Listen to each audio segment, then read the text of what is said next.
Assalamualaikum warahmatullahi wabarakatuh. Amr bin Hisam bin Mughirah al-Makhzumi lahir pada tahun 572 Masehi di kota Mekkah dan meninggal tahun 624 Masehi di kota Badar. Amr bin Hisam dikenal juga sebagai Abu Hakam. Dia adalah salah satu tokoh pemimpin penduduk Mekkah pada masa pra-Islam. Julukannya Abu Hakam bermakna bapak kebijaksanaan atau orang tua yang bijaksana. Namun, peran dan pandangannya berubah secara dramatis setelah Nabi Muhammad SAW menyebarkan risalahnya. Sebelum dakwah Rasulullah, Amr bin Hisam adalah sosok yang dihormati dan dihargai oleh banyak orang. Namun, ketika Nabi Muhammad mulai menyebarkan wahyu dari Allah Subhanahu wa Ta'ala dan berdakwah kepada penduduk Mekah, Amr bin Hisam menjadi salah satu orang yang paling keras menentangnya. Dia menolak pesan-pesan Islam dan berusaha memadamkan cahaya kebenaran yang dibawa oleh Rasulullah.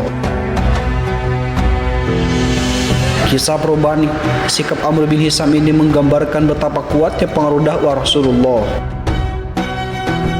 dan bagaimana keyakinan seseorang dapat berubah secara mendalam. Meskipun awalnya dihormati sebagai Abu Hakam, dia akhirnya dikenang sebagai musuh dakwah Islam yang keras. Padahal dia masih ada hubungan persaudaraan antara Abu Hakam dan Rasulullah SAW. Abu Hakam ini menentang dakwah Nabi SAW dengan melakukan cara apapun, baik itu dengan tindakan kasar maupun melalui peperangan. Dia adalah seorang tokoh yang paling memusuhi Rasulullah SAW waktu itu. Karena kerasnya penentangan dari Abu Hakam ini, akhirnya dia mendapat julukan Abu Jahal, yang artinya bapak kebodohan atau bermakna orang yang bodoh. Julukan ini mencerminkan ketidakbijaksanaannya dalam menentang kebenaran yang dibawa oleh Nabi Muhammad SAW. Kata bodoh yang disematkan pada Amr bin Hisam tidak sepenuhnya mencerminkan ketidakcerdasannya dalam arti sebenarnya. Sebenarnya dia adalah sosok yang pintar dan cerdas. Namun julukan ini muncul karena sikapnya yang keras menentang ajaran Islam dan dakwah Rasulullah SAW. Amr bin Hisam adalah orang yang paling gigih dalam mengingkari pesan-pesan Islam. Meskipun memiliki pengetahuan yang luas, dia memilih untuk menentang kebenaran yang dibawa oleh Rasulullah SAW. Menurut sebuah riwayat, Abu Jahal sebenarnya percaya bahwa Nabi Muhammad SAW adalah nabi terakhir yang diutus oleh Allah. Namun, kesombongannya menghalangi langkahnya untuk bersyahadat hingga akhir hayatnya. Sebagaimana hanya iblis, meskipun dia mengetahui bahwa Allah adalah pencipta segalanya, tetapi dia tetap sombong dan menolak perintahnya untuk bersujud kepada Nabi Adam alaihissalam. Kesombongannya menghalangi langkahnya menuju ketaatan, dan dia menjadi contoh nyata tentang bagaimana kesombongan dapat menghalangi seseorang dari mengingkari kebenaran. Saat terik matahari di kampung Badar Madinah pada tanggal 17 Ramadan tahun kedua Hijriyah atau bertepatan dengan 13 Maret 624 Masehi, di sana terasa lebih panas dari biasanya. Pada saat itu di tanggal itu terjadilah pertempuran terbesar dalam sejarah Islam.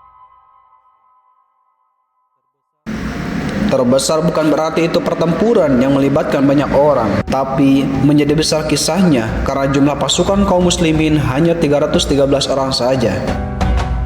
Mereka harus melawan pasukan kaum kafir Quraisy dari Mekkah yang jumlahnya 1000 orang. Yang pada akhirnya hasil dari pertempuran itu dimenangkan oleh pasukan kaum muslimin.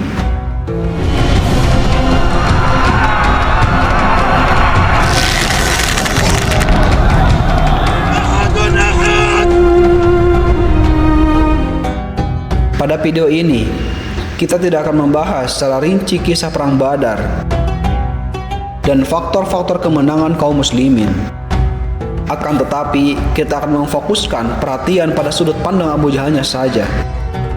Karena pada saat itu, Abu Jahal memegang peran kunci sebagai pemimpin pasukan kafir Quraisy. Ketika perang belum mencapai puncaknya, saat itu salah seorang sahabat Rasulullah SAW, Abdurrahman bin Auf, berhenti di tengah-tengah barisan pasukan kaum muslimin. Tiba-tiba ada seorang anak muda yang mungkin usianya antara 16 atau 17 tahun datang mendekatinya. Anak muda ini berkata, "Wahai paman, apakah paman mengenal Abu Jahal?" Abdurrahman bin Auf radhiyallahu anhu menjawab, "Saya mengenalnya, wahai anak muda. Kamu ada perlu apa dengannya?" Jawab sahabat ini. Dengan nada agak marah, anak muda ini berkata, "Aku dengar di Mekah, Abu Jahal ini sering memaki-maki Rasulullah demi Allah yang telah menguasai jiwaku. Kalau saja aku melihat Abu Jahal ini, aku tidak akan lepaskan sebelum salah satu dari kami ada yang mati." Belakangan diketahui, pemuda yang berbicara dengan Abdurrahman bin Auf ini adalah seorang pemuda yang bernama Mu'az bin Afra yang berasal dari kaum Ansor.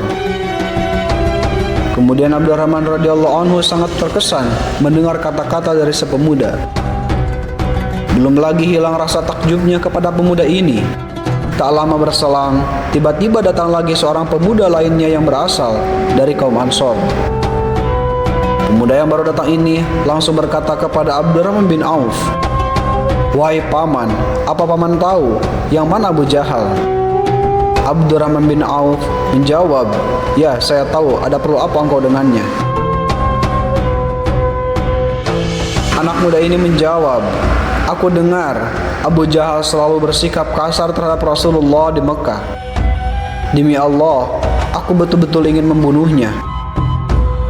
Ternyata pemuda kedua yang mendatangi Abdurrahman radhiyallahu anhu ini adalah adiknya, Mu'az bin Afra, yang namanya adalah Muawiz bin Afra, yang usianya baru 15 tahun.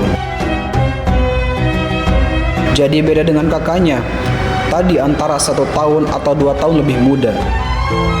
Lalu di kejauhan Abdurrahman radhiyallahu anhu melihat sosok Abu Jahal. "Itu dia Abu Jahal," seru Abdurrahman bin Auf sambil menunjuk orang yang dimaksud.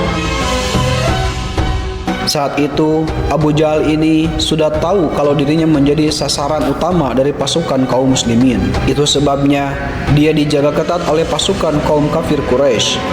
Abu Jahal dilindungi oleh 10 lapis pasukan bersenjata lengkap.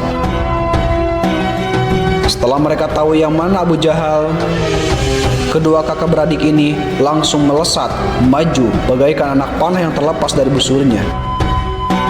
Keduanya menerobos 10 lapis pasukan Quraisy demi bisa menggapai Abu Jahal yang ada di belakangnya. Pemuda 15 tahun Muawiz atau si adik berhasil menerobos pasukan penjaga Abu Jahal.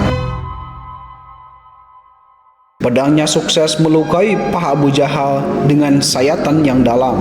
Hanya saja Muawiz terbunuh duluan sebelum berhasil membunuh Abu Jahal. Pemuda yang berusia 15 tahun ini pun syahid.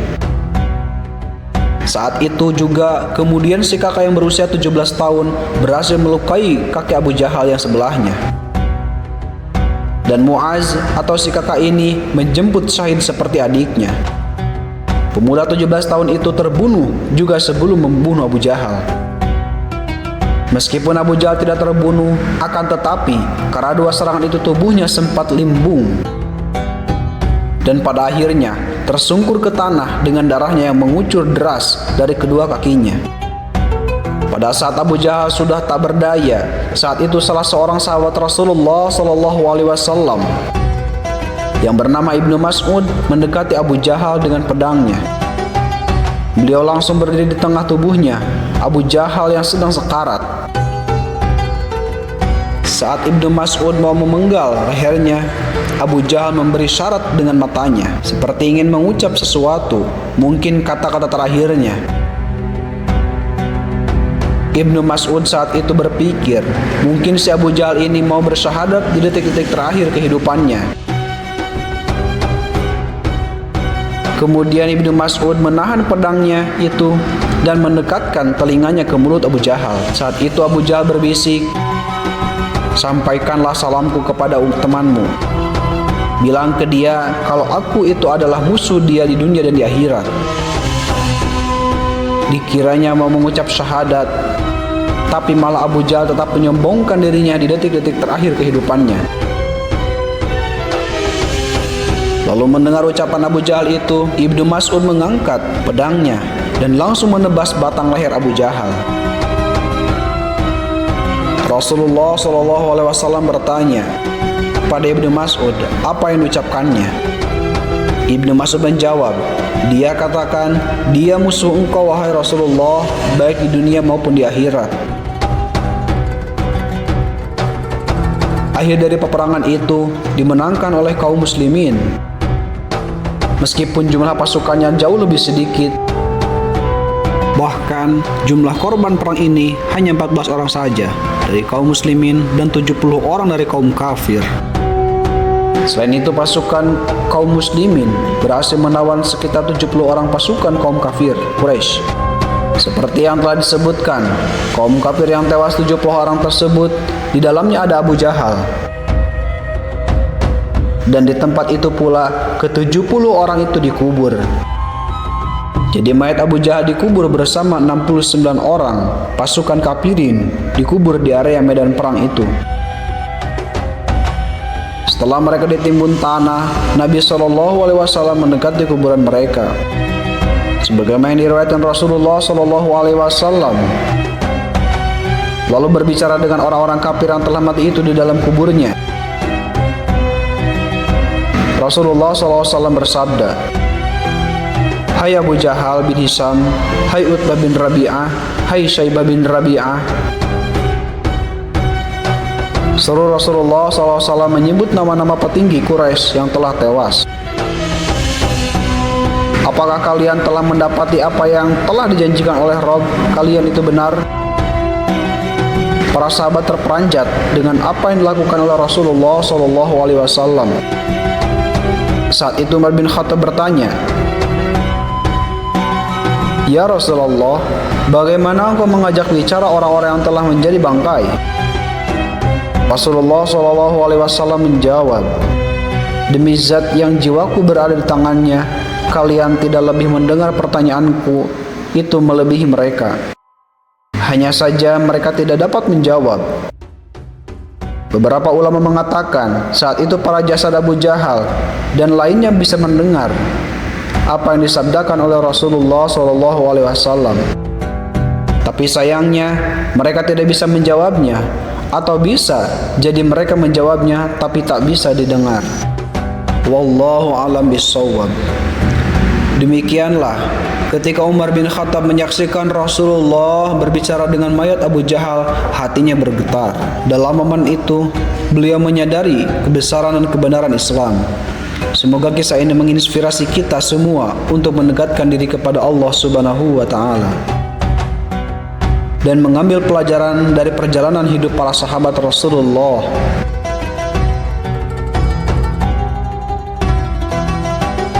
Wassalamualaikum warahmatullahi wabarakatuh.